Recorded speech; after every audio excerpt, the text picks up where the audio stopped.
Uh, so just again, my name is Jitendra and this is Brahmachari Sagar. And we are from Ananda Village in Northern California. So I'm going to read today's focus, which comes from Rays of the One Light, commentary on the Bible in Bhagavad Gita by Swami Kriyananda. And the topic is resurrection for every soul. Truth is one and eternal. Realize oneness with it in your deathless self within. The following commentary is based on the teachings of Paramahansa Yogananda. In the Gospel of St. John, chapter 20, we read the inspiring account of Jesus' resurrection.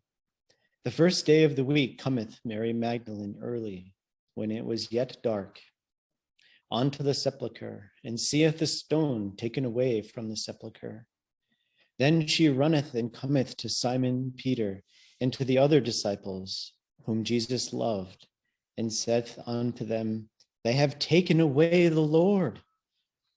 Then the same day at evening, being the first day of the week, when the doors were shut where the disciples were assembled for fear of the Jews, came Jesus and stood in their midst, and said unto them, Peace be unto you. The resurrection of Jesus, doubted by many, but affirmed by those who were close to him, was a miraculous event, though one not unique in history. For many great saints of other religions have appeared to their disciples after death. Sometimes their appearances have been, as that of Jesus was, in flesh and blood form, and not only in vision. Paramahansa Yogananda relates in the autobiography of a yogi the account of his guru, Sri Yukteswar's resurrection after his earthly passing. Miracles of this type are revealed only rarely to the masses, but accounts of them related by men and women of reputed truthfulness have inspired many devotees with faith in the reality of subtler than material states of existence.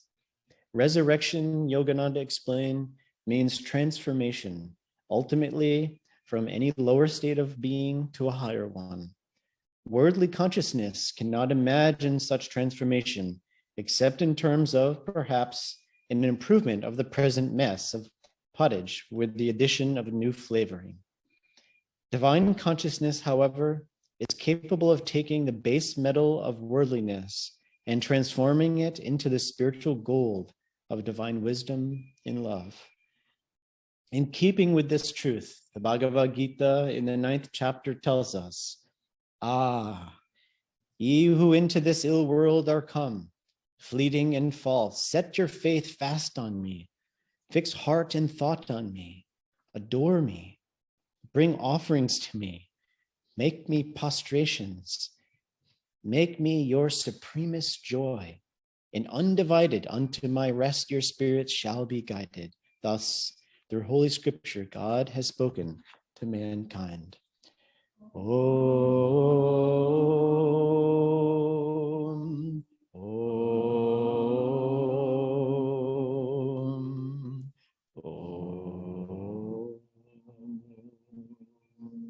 Om. Do you want me to do this?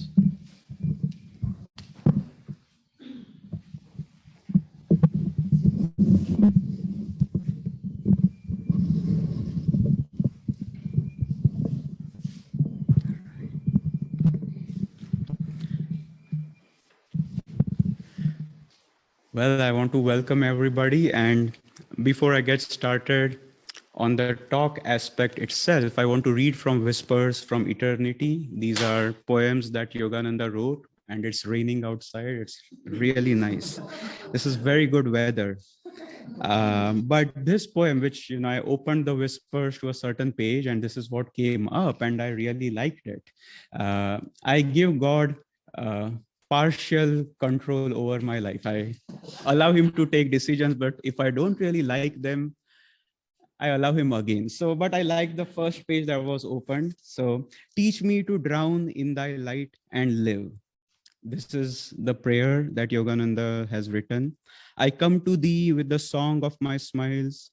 Whatever treasures have lain in the secrecy of my soul, I bring eagerly to thee. I bring thee all the honey from the hive of my heart. All that was ever mine is now thine, alone. The sunlight of this world shining upon my eager hopes and brief, fickle fulfillments burned me repeatedly with dissatisfaction. Now I will quench my thirst forever in thy radiant waters.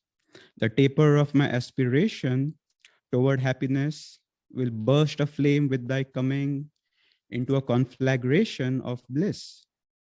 In thy vast, enchanting sea of light, I will swim joyfully forever. Teach me to drown in thee and live, rather than live in a mirage paradise of earthliness and die. So teach me to drown in thee and live, rather than live in a mirage paradise of earthliness and die. So both Jitendra and I will share, and it's hard to keep track of time, especially there's two of us. And but as a compensation, we'll have an awesome Easter banquet later. So please put up with us if needed. And I must say, I wasn't sure what I would talk about, even sitting there, which happens sometimes. And I was hoping whatever we share touches everybody who is here. It's practical and it's of value, not just theoretical. And as it is, this Sunday service reading that Swami Kriyananda wrote is called Resurrection for Every Soul. It's not the resurrection of Jesus, which was something that really happened, whether some people believe it or not. But the whole point, the yogic principle is the great masters come to show us our true potential through their example and to lead us there. And that's why resurrection for every soul, the purpose of Jesus's life and example was to show us how we can do that journey. And I'm going to give you a few excerpts from the Christian Bible, which always have touched my heart. But what does resurrection mean? And luckily what Jitendra said gave me my cue, because fortunately or unfortunately, he made a statement. He said, we are from Ananda village. And resurrection is when we realize we are not from Ananda village, we are from heaven. And you are not from Texas, you are from heaven. And you are not from Mississippi, you are from heaven. We transcend our earthly identities and realize our true home is spirit. And of course, on the physical plane, we have to say we are, it won't work that well if we put wrong addresses when we file our tax returns. If you write heaven, the IRS will come after you, but we have to be practical. But always remembering, as Jesus was practical, but he knew his true consciousness was completely free. It was spirit. As he said, God is spirit. Those who worship him must worship him in spirit. And the yogic principle is a self-realized soul when we as seekers yearn strongly to realize our true identity as spirit. A self-realized soul is born to help us make that journey. And this journey takes more than one lifetime.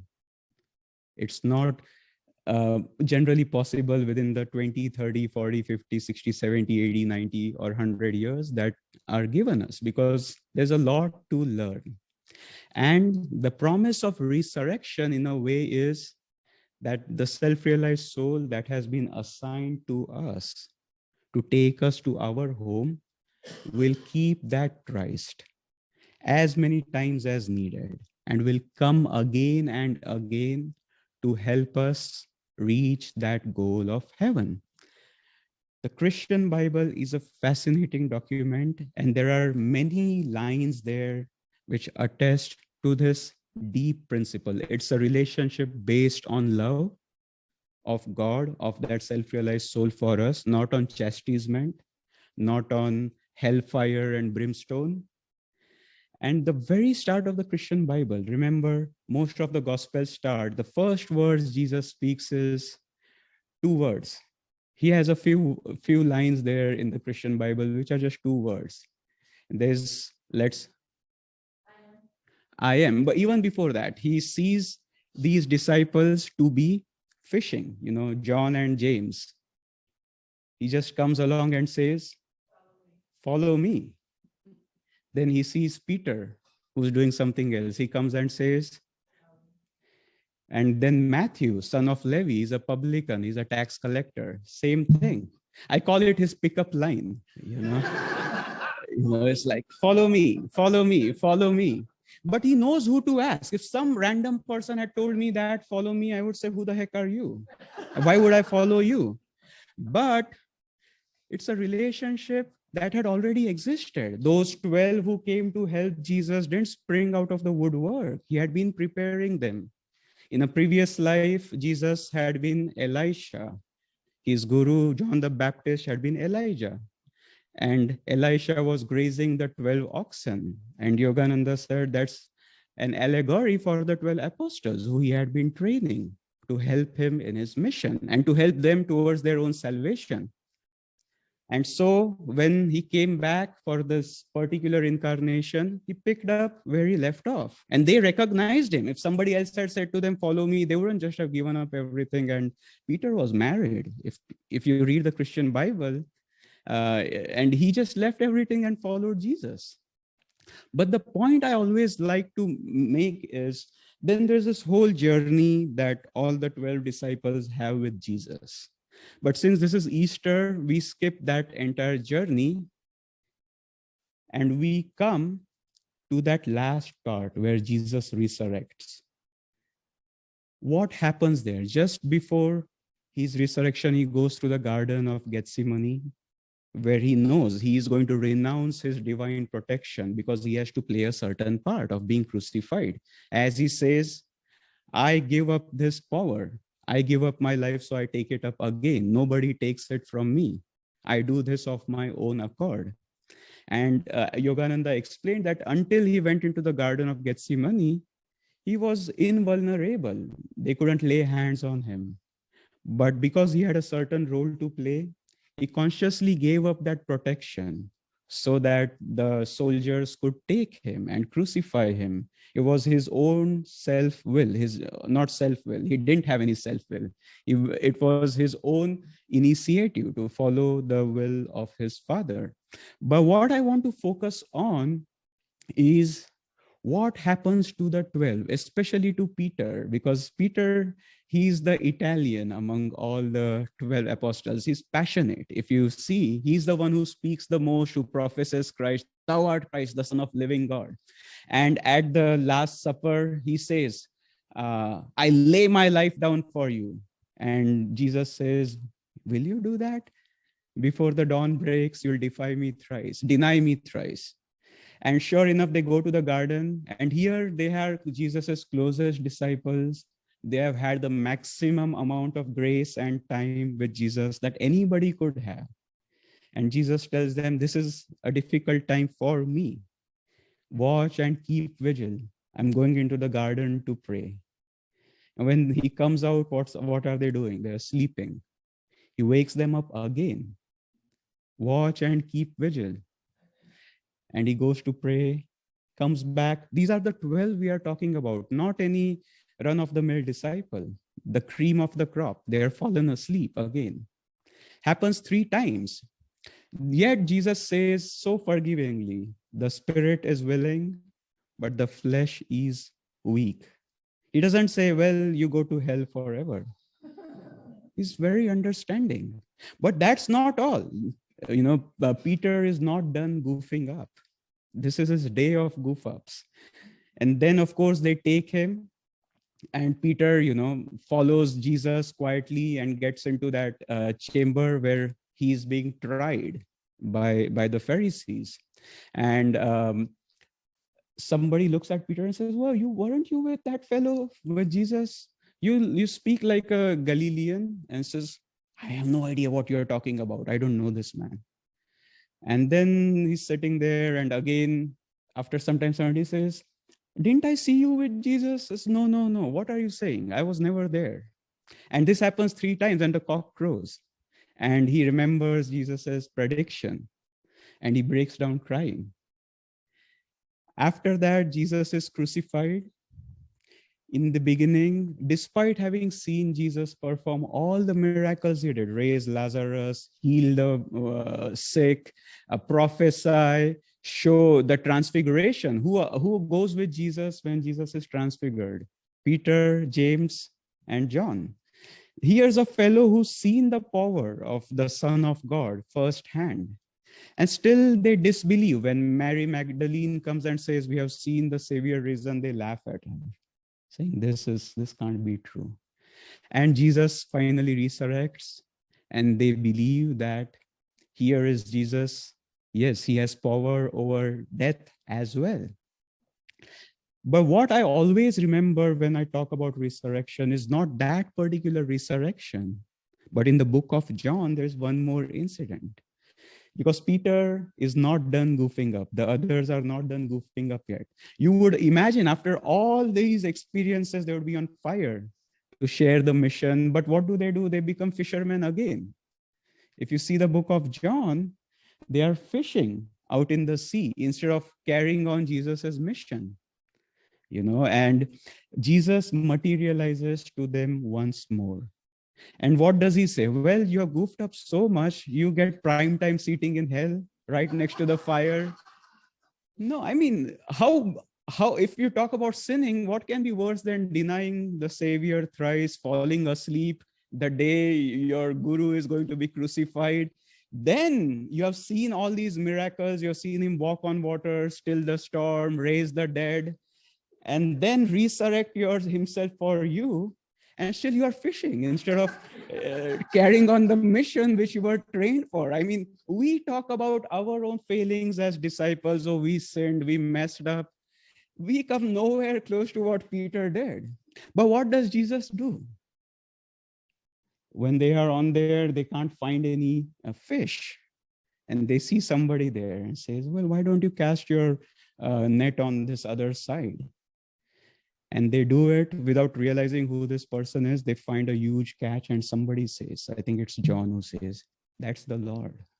And Peter, the others wait for the boat to reach the shore. He just jumps into the water and starts swimming because, in his heart, he's longing to be with his guru.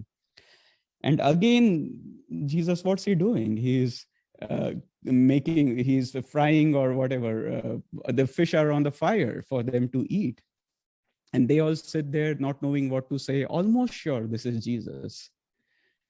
And his answer, Jesus's words, which John records, are, Simon, son of Jonah, do you love me? And Peter says, Lord, I do. Says a second time, Simon. And then Jesus says, feed my sheep. Then he says, Simon, son of Jonah, do you love me? Says, Lord, I do. Feed my lambs. Simon, son of Jonah, third time, do you love me? And Peter is aggrieved, he's asking me 3 times. Doesn't he believe me? Says, Lord, I love you. And what he's doing is he's taking away that karma of having denied Jesus 3 times, but not through hellfire, but by forgiveness. Says, feed my sheep. And the last word that Jesus says in the whole gospel, it's the same as the first. Follow me. You can read the book of John. And this is the story of resurrection. We will make slips. There will be slips. We'll make errors. We'll lose sight of the goal. We'll forget to put Christ first. But what resurrection means is 2 or 3 things. One, that's our destiny, to become self-realized. Even Jesus Christ can't change it. Our destiny is to become free. But the second part of resurrection is for our sake. That soul which is assigned to us to take us home keeps coming again and again. And their advice is the same as the start of the Bible and the end of the Bible. Follow me. You goofed up? No problem. Get up. Follow me. You goofed up again? No problem. I'll keep coming to help you. I'll help you resurrect yourself to your soul nature. And that's why Yogananda would say, a saint is a sinner who never gave up. There's no other way to become a saint except start where we are and keep working and help others on the way. Feed my sheep. You have to help others on the way. That's a part. Otherwise, we can't rise.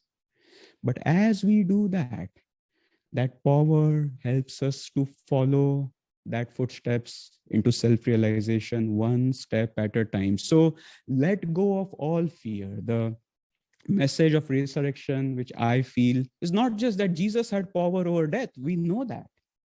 But he's ours. Salvation is ours. We have to keep doing our best. And even when we slip, we have to keep doing our best. And Yogananda would tell one of his disciples, Norman Paulson, all I ask of you is not that you don't fall, but you get up and start walking again. Can you promise me that? And Norman says, yes, sir, I think I can do that much. And even if you can't, which Peter didn't, he was fishing, that power comes and helps us get up on our feet. It's not like, well, I told you, when you fall, you get up and start walking again. But when you can't do that, even, that power helps us to get up and take us to that journey. So, and the sun is out. So it's a joy to share with all of you. And I'm very, very happy with so many people here who have kept the flame burning in Texas for decades. And it's very important. Feed my sheep. And so many people who have been disciples, part of this for decade after decade. Keep that flame going, help others, share the word, not to convert others, but because that's our responsibility. There's many people who need these teachings. And those who have come new, you are not new. You are picking up where you left off. Follow me, remember. So you're just picking up where you left off. This was the right time for you to join and just dive in any way you can through your meditation, through your self-effort, by helping magnetize this work. Feed my sheep. And you'll see as we go towards the end of this life, it will be much closer to our destiny. And maybe many of us will reach all the way to those gates of self-realization. So I want to invite Jitendra up, and he'll have something to share as well.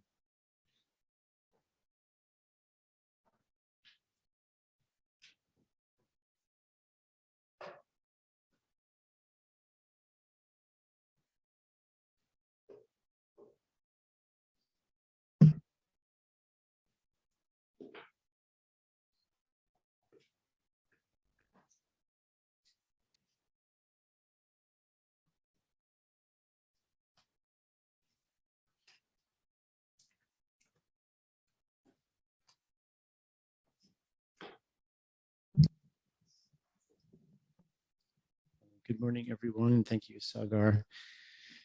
I'm going to pick up a little in the same thread as Sagar was speaking of this topic.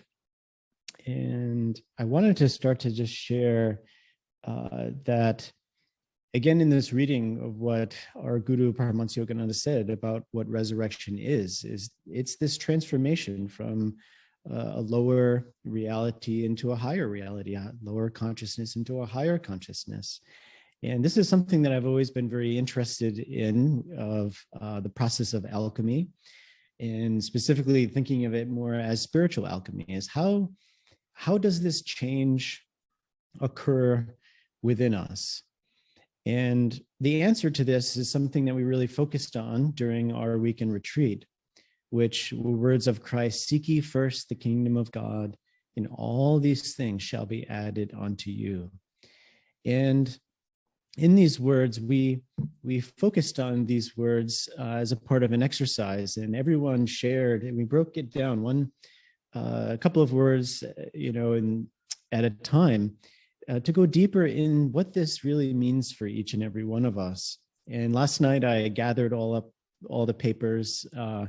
It was a really sweet bedtime story of reading what everyone wrote, and it was very sweet. So I really do feel that, what we all feel of the presence of Christ and the masters and the love is really, it's co-created. And as picking up from what Sagar was just sharing, we each and every one of us have that opportunity and responsibility to share in this same way as much in any way you can.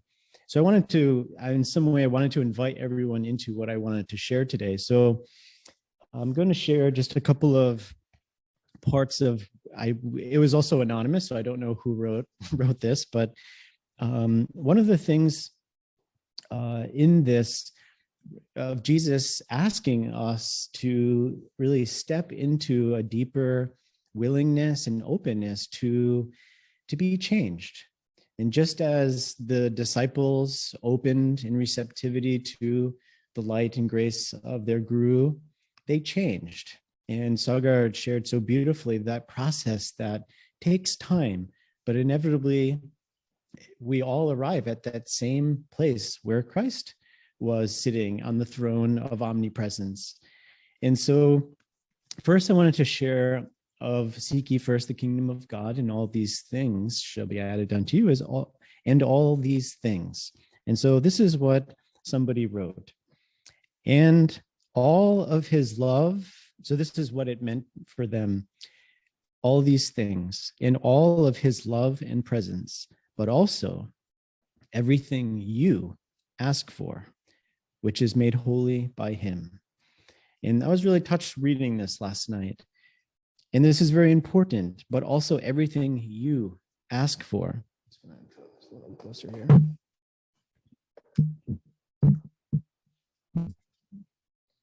And so what are we asking for? You know, so often we come before Christ in meditation and prayer, and we ask for, perhaps we do need a new car, and we ask for a new car, or we ask for the care and the grace to fulfill our lives outwardly. And there's nothing wrong with asking for support, help, blessings. We can ask for good health. We can ask for, healing for others. And there's the long laundry list that we can ask for.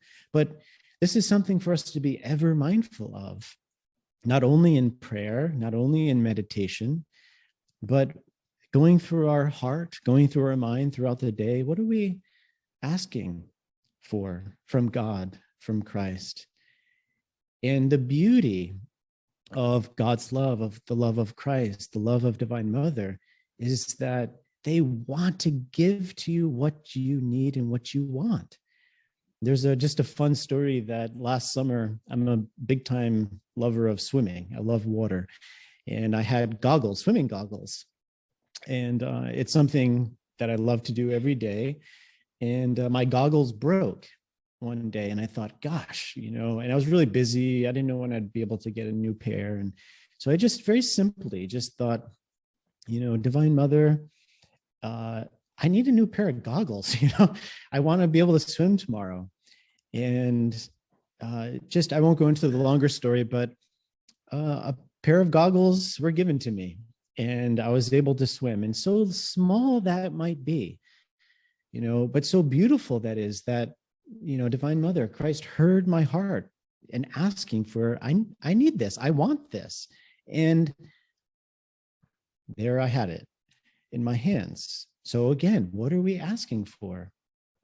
In this Easter celebration, Yogananda urges us to live each day with, resurrecting that aspect of our consciousness, that aspect of ourself that clings to lower realities, that lower material identifications, and to lift it up into the heavenly realms. And so I wanted to share as an example in how the more that we can shift into asking for the highest for ourselves, and that may be different for each one of us, because we also, each one of us, have a personal relationship with God. We have a personal relationship to Christ. And I want to give an example of the life of Paramahansa Yogananda. This is where Paramahansa Yogananda was, well, I'm going to take a step back here, is this change, this transformation that we all would like to be able to lift our consciousness up into these heavenly realms. But how do we change? How does this change occur within us? It occurs by this constant attunement to the light, attunement to Christ, here at the Christ center, at the point between the eyebrows. And the more we fix concentration there, we fix our adoration, we offer ourselves there, then just like fire that turns base metals into gold, just the same for each one of us, all of these aspects of ourselves will begin to change the more that we live in that light. And as an example of this, I wanted to share the life of Yogananda, where Paramahansa Yogananda lost his mother when he was young, and it was very, very difficult for him as he played this role in the human form for all of us. And he one day realized that there needed to be this shift, this change, to step deeper into this higher realm of consciousness, of that deeper longing for God and that freedom to arrive, even quicker to that place of realization. And so one day he was at his home, and he said, desolation fell over me one morning at the thought of separation from his family. And since his mother's death, his affection for his brothers and sisters and father had grown ever deeper. And so the thought of letting them go became really, really hard for him. But he knew the time had come for him to leave. And what he did was that he asked God. He went into his meditation room in the attic of his home, and he prayed. And I want to share these words from him. And he said, I rushed to my retreat, the little attic which had witnessed so many scenes in my turbulent sadhana. After a 2-hour flood of tears, I felt singularly transformed, as by some alchemist cleanser. All attachment disappeared. My resolution to seek God as the friend of friends set like granite within me. I quickly completed my travel preparations. And so this is an example of the life of Yogananda, where was he seeking that transformation, that change that he knew he wanted? He sought it at that light. And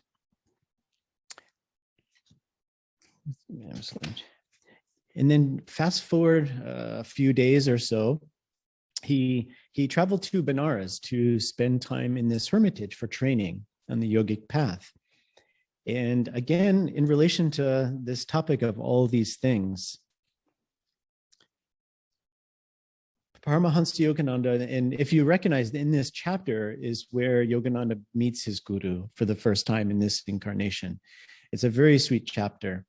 And so Yogananda, he went to Benares and he started his training. And this is the one day that he went out to the marketplace to fetch food for the ashram.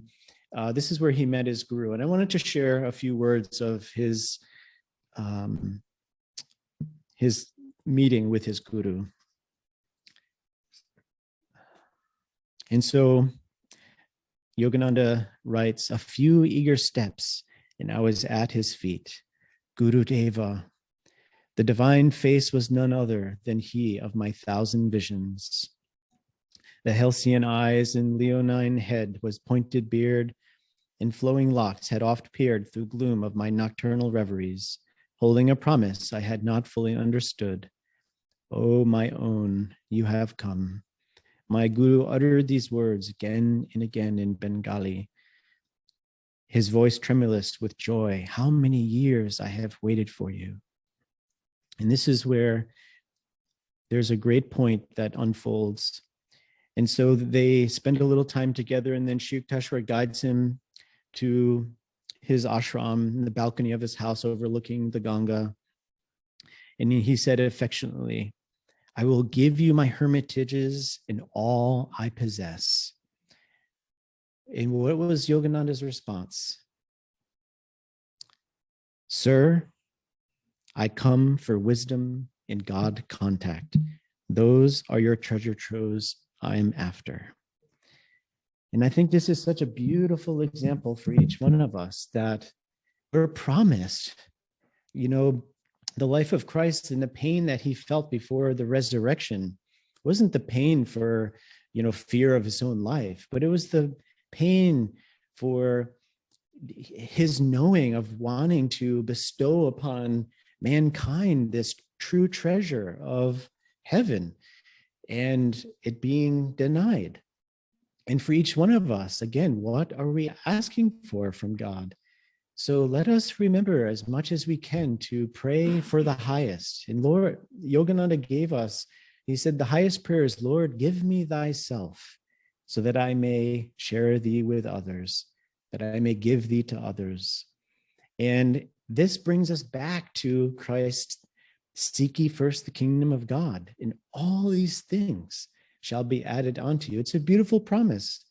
And I have found in my short stint on the spiritual path thus far that as we seek that presence in meditation and prayer, all of these other things, the goggles, the car, whatever it is that you need or want will be added onto you.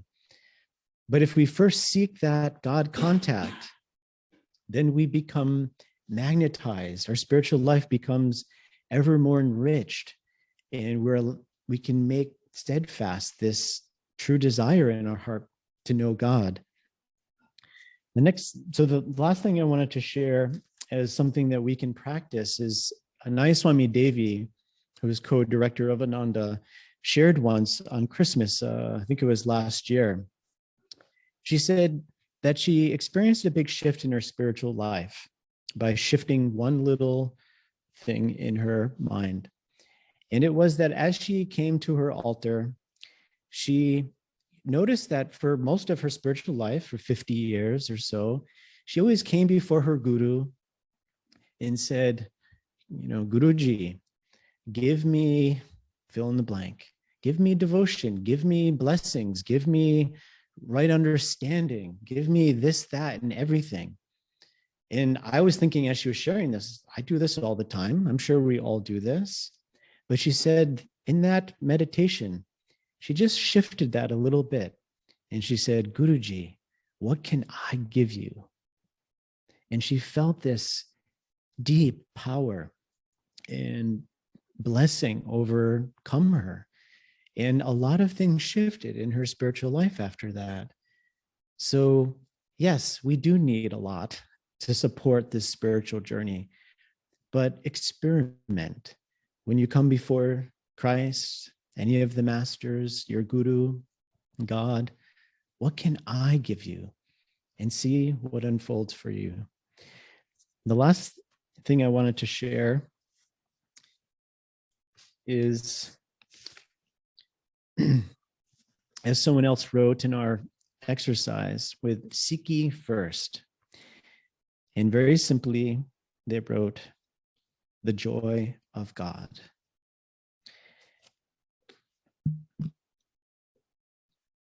Now, I wanted to share a story with you all that the life of Saint Bernadette.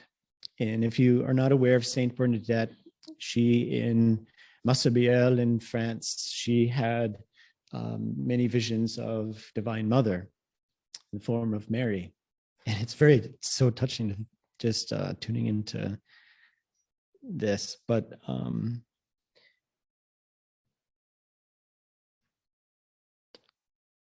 so she was a very exalted, saintly soul. And her life was very simple. She, as simple can be. And she, of course, grew up. She had some physical ailments on her journey. But so then she had these apparitions, and fast forward, she entered the monastery to become a nun, because of course she, wanted to dedicate her life to God. And so in this training, there were a lot of nuns who had been in the monastery for a very long time.